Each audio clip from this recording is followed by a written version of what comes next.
नमस्कार। डीएलएड द्वितीय वर्ष, विषय हिंदी भाषा शिक्षण और प्रवीणता, और हमारी चल रही है 7वीं इकाई मूल्यांकन। इसी के अंतर्गत आज हम अपना जो इस इकाई का अंतिम जो टॉपिक बचता है उसकी चर्चा करेंगे, हिंदी मूल्यांकन के आयाम। ठीक है। अब इसके अंतर्गत जो हिंदी का मूल्यांकन की जो बात करते हैं तो शिक्षण उद्देश्यों, उसमें अधिगम अनुभव और व्यवहारगत परिवर्तनों की बात हम लोग इसमें करेंगे। तो आइए हम लोग चर्चा करते हैं हिंदी मूल्यांकन के आयामों की।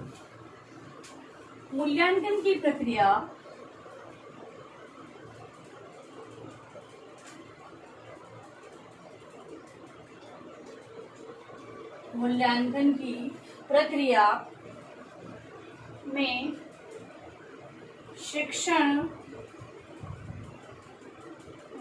प्रक्रिया में शिक्षण तथा परीक्षण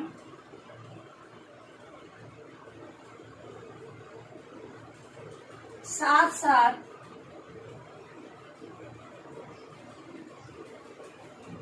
संपादन किए जाते हैं, क्योंकि हमारी जो मूल्यांकन की अभी वर्तमान परिस्थिति, वर्तमान जो हम कहें कि मूल्यांकन की जो पद्धति अपनाई गई है वो है सतत एवं व्यापक मूल्यांकन। इसीलिए मूल्यांकन की प्रक्रिया में शिक्षण और परीक्षण साथ साथ में संपादन किए जाते हैं। इसलिए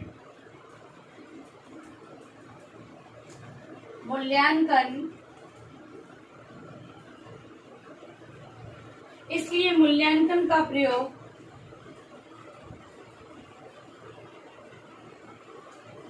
अधिक व्यापक रूप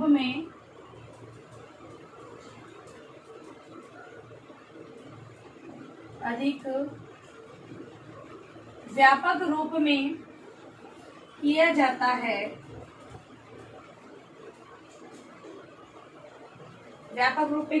है। इसमें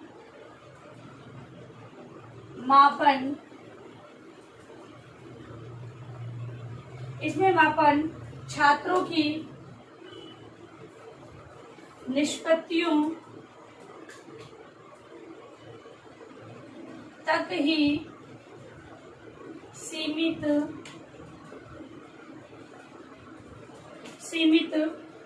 नहीं होता है, अपितु शिक्षण की संपूर्ण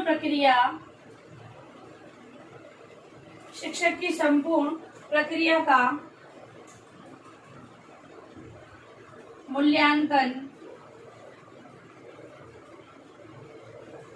किया जाता है।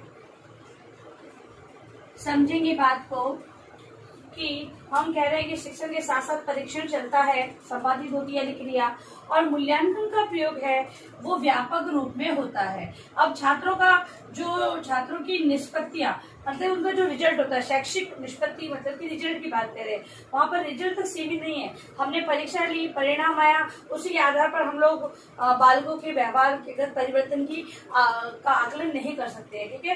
तो निष्पत्ति तक सीमित नहीं है, अपितु शिक्षण की संपूर्ण प्रक्रिया का मूल्यांकन किया जाता है कि जो शिक्षण करवाया गया है वो कहाँ तक किस प्रकार सही है, विद्यार्थियों में किस प्रकार व्यवहारगत परिवर्तन हुआ है, किस प्रकार अधिगम अनुभवों को प्राप्त किया गया है, वो सारी चीजें इसके अंतर्गत आती है।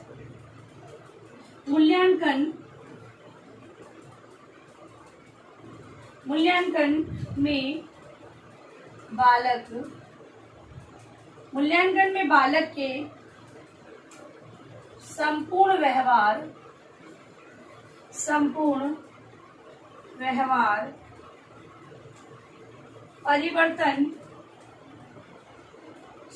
व्यवहार परिवर्तन और शिक्षण की प्रक्रिया के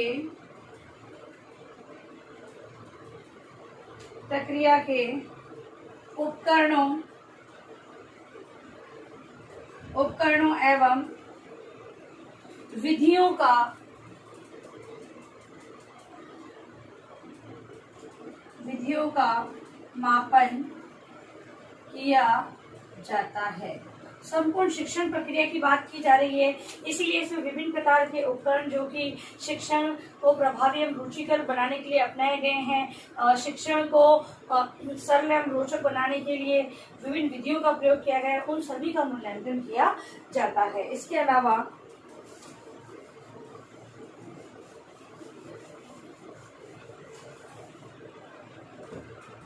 इस व्यवहार परिवर्तन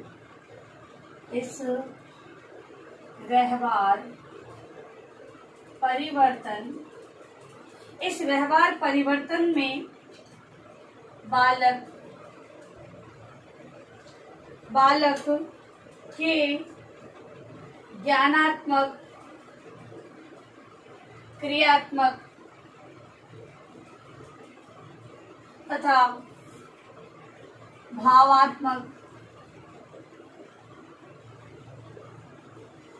भावात्मक पक्ष सम्मिलित हैं।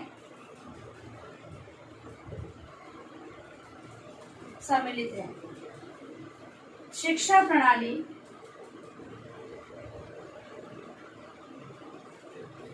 प्रणाली की सफलता व्यवहार परिवर्तन से ज्ञात की जाती है।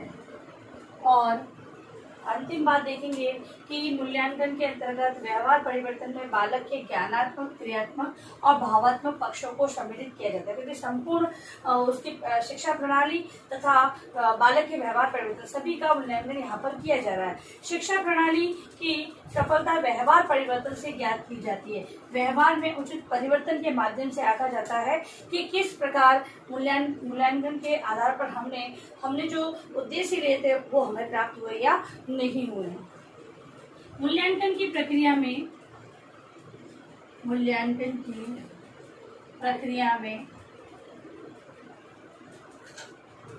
द्वारा निम्नांकित बातों के बारे में पता किया जाता है। कौन कौन सी बातें हैं? तो पहली बात है शिक्षण उद्देश्यों की प्राप्ति। शिक्षण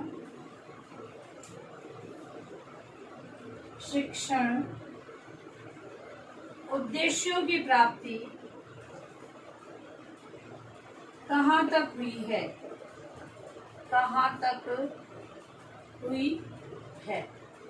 ठीक है, पहली बात ये ज्ञात की जाती है। दूसरी बात, सीखने के अनुभव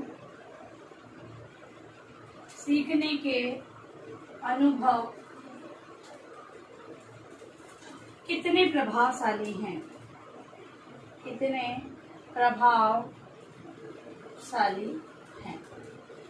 और तीसरी बात ये ज्ञात की जाती है, बालकों के व्यवहार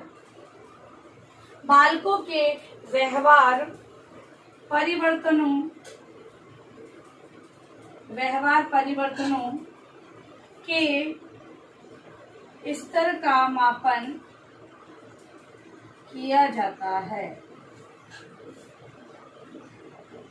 देखिए, मूल्यांकन की प्रक्रिया में निम्नलिखित बातों को ध्यान में रखा जाता है। पहला, उद्देश्य की प्राप्ति कहाँ तक हुई है, इसको ध्यान रखना होता है, क्योंकि मूल्यांकन करना है तो कुछ आयामों को अपनाना होगा, तभी हम हमारे जो फैक्टर्स उनको लेते हुए ज्ञात कर सकते हैं कि हम लोग कहाँ तक पहुंचे।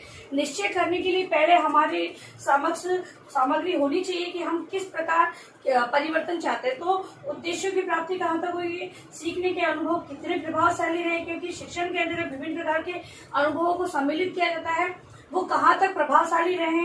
ठीक है, फिर है बालकों के व्यवहार परिवर्तनों के स्तर का मापन, किस स्तर तक उनके व्यवहार में परिवर्तन है उसकी जांच की जाती है। ठीक है, हमने देखा होगा कि हम लोग मूल्यांकन के लिए ब्लूम टैक्सोनॉमी का प्रयोग करते हैं। उसके अंतर्गत ब्लूम ने इस प्रकार से यहाँ पर शैक्षिक उद्देश्य शैक्षिक उद्देश्य व्यवहार परिवर्तन और अधिगम अनुभव। अधिगम अनुभव, ठीक है। इस प्रकार से अगर देखा जाए तो एक सारणी के माध्यम से हम लोग इन चीजों के बारे में चर्चा करेंगे। ये ब्लूम द्वारा मूल्यांकन की प्रक्रिया बताई गई। 3 पक्षों को ब्लूम ने बताया है कि शैक्षिक उद्देश्य के आधार पर मूल्यांकन, शैक्षिक उद्देश्यों से ज्ञात किया जा सकता है कि विद्यार्थियों ने कितना अर्जन किया है, उनके व्यवहारगत परिवर्तन के आधार पर और अधिगम अनुभवों के आधार पर हम लोग ज्ञात कर सकते हैं, ठीक है। अब है इसके आयामों की चर्चा हम लोग करेंगे।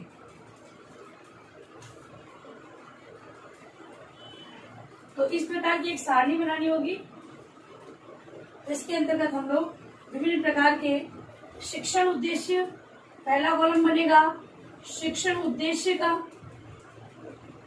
दूसरा कॉलम हमारा बनेगा सीखने की प्रक्रिया, सीखने की प्रक्रिया तथा सीखने के अनुभव, और लास्ट हमारा बनता है व्यवहार परिवर्तन का। तो व्यवहार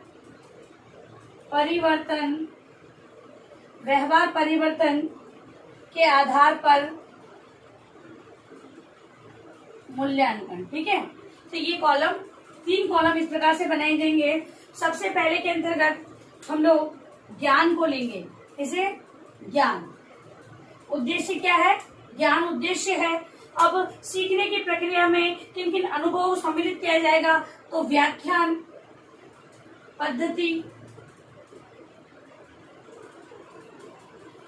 पद्धति, लिखना, गृह कार्य एवं अध्ययन।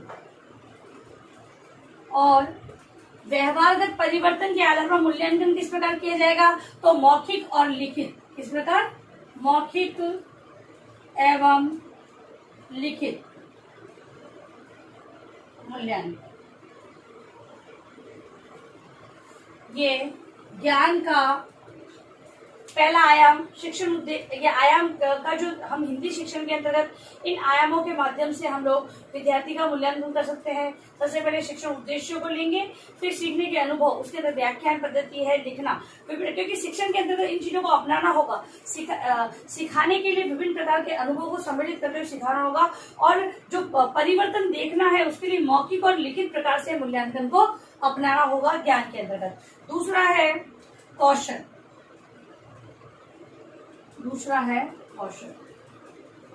कौशल के अंतर्गत उपयोग तथा प्रदर्शन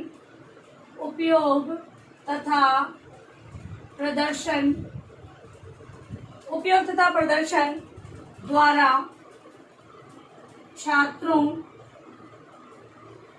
छात्रों को स्वयं की क्रियाओं का अवसर दिया जाए या अभ्यास करवाया जाए। कौशल के अंतर्गत विद्यार्थियों को उपयोग तथा प्रदर्शन द्वारा स्वयं की क्रियाओं को करने का अवसर दिया। क्योंकि कौशल के अंतर्गत क्या होगा? विभिन्न प्रकार से विद्यार्थी है वो कौशल, शिक्षण उद्देश्य लिया जाए कि हम लोग विद्यार्थियों में कौशल का विकास करना चाहते हैं, और अध्यापक ऐसी स्थितियां उन्हें प्रदान करेगा तभी अपने कौशल का विकास वो कर सकेंगे, ठीक है। फिर व्यवहारगत परिवर्तन के अंतर्गत अध्यापक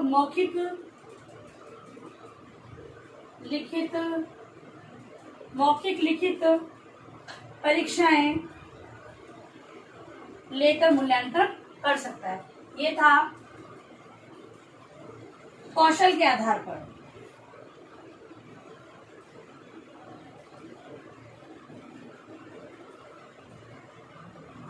अब अगला हमारा है ज्ञानोपयोग ज्ञानोपयोग। उद्देश्य है ज्ञानोपयोग और इसके अंतर्गत किसी प्रकरण पर वाद विवाद करवाएं, किसी प्रकरण पर वाद विवाद करवाएं। इसके अलावा तर्क द्वारा कारण एवं प्रभाव, तर्क द्वारा कारण एवं प्रभाव को समझाना, सर्वेक्षण,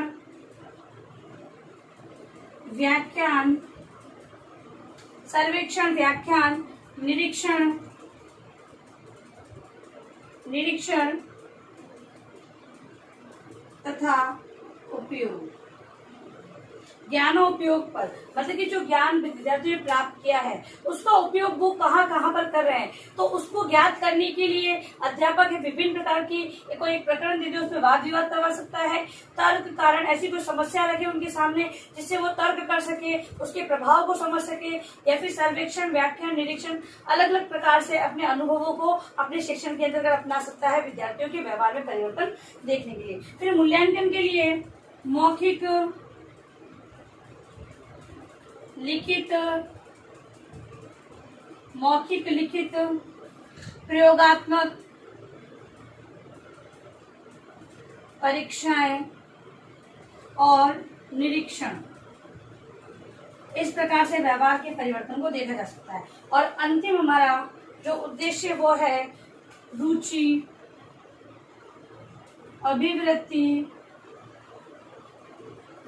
अभिवृत्ति, मूल्यांकन,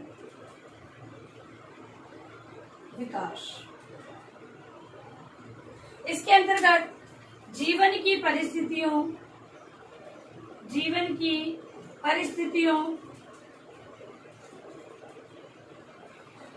परिस्थितियों एवं मूल्यों का उल्लेख करना,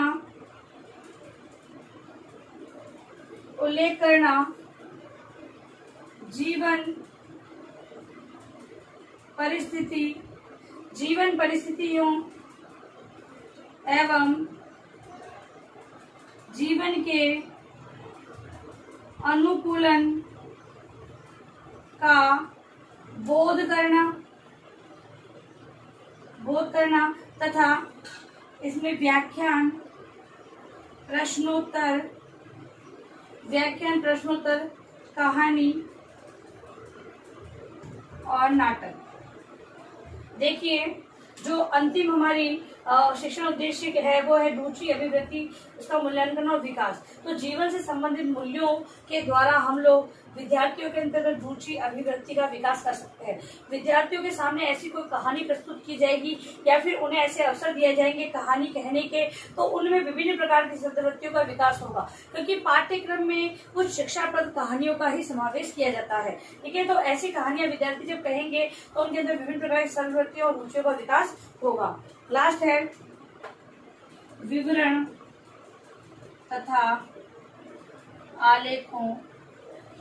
तथा आलेखों द्वारा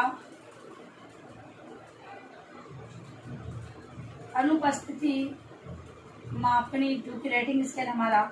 इसके अलावा निरीक्षण प्रणाली को अपनाया जा सकता है और अनुसूची, प्रश्नावली,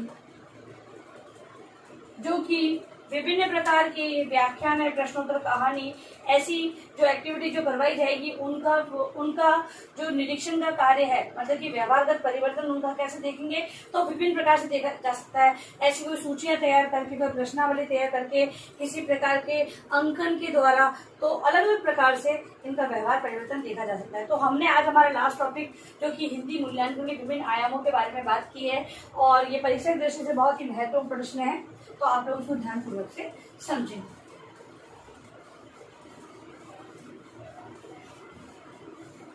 अब लिखिए अपना गृह कार्य प्रश्न।